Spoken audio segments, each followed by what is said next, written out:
Hi, everyone.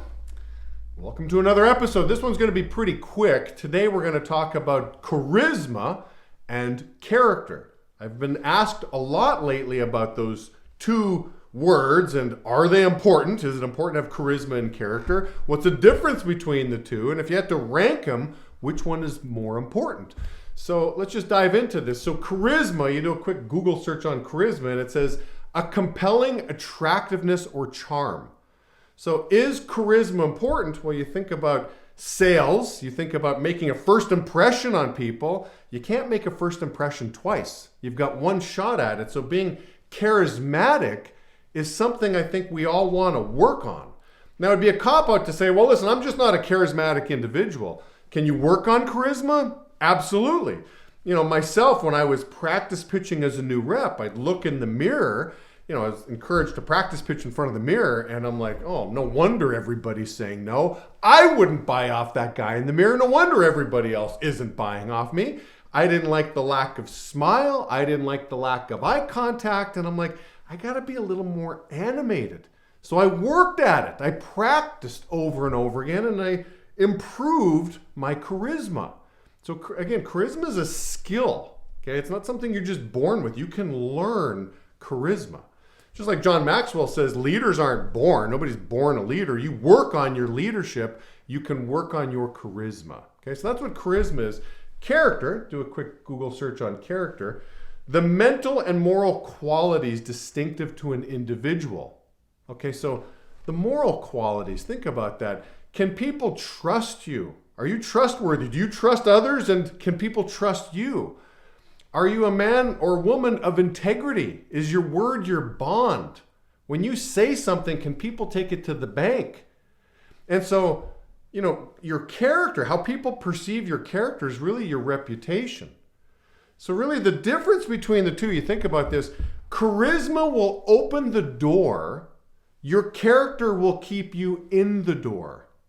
Okay, so is it important to have both? Well, yeah, you want to open that door. And then that character, your reputation, how people look at you, your trustworthiness, your integrity, just the moral compass that you have. Are you a person that people want to be around? I mean, of course that's super important. And can you work on your character? Well, the answer to that is absolutely.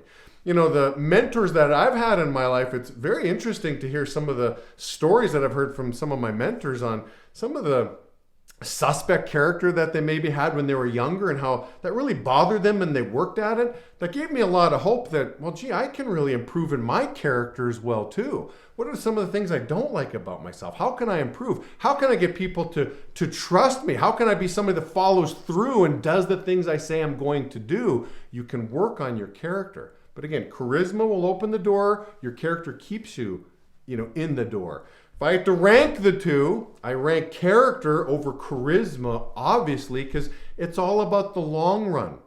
You look at some companies that kind of start up and then fizzle out. There's some character issues going on with those companies that fizzle out quickly. The companies that have longevity, they've got a reputation of high character. Think about Amazon. I like studying Amazon. I mean, they're unbelievable. I mean, they've created a culture on being customer centric. Like, it's all about the customer having an unbelievable experience, from fast delivery to easy returns. Think about some of the things you guys return. You don't even have to package them. You just drop them off at UPS and you're like, well, gee, that was easy. Buy something else and maybe return that. They're very customer centric. They've built this reputation about, just great service of the customer. And even I've seen Bezos talk in interviews that he wants to be known as really the gold standard, the Cadillac, if you will, of what a customer-centric business looks like, and have other companies model themselves after Amazon. Well, that's a company that you just think about the origins and the how they set that business up. They really want it to be known for strong character, and they want everybody really buying into that mission. And that reputation is what keeps customers ordering again and again. You get burned from a company, you're not ordering again. There's only so many one-star reviews you can get. So obviously, your reputation, your character, how people perceive you in the long run is what's going to keep you running the distance, running the long run. So those are my perspectives really on charisma and character. I think they're both important, and the good news is you can really work on both to have yourselves a great career.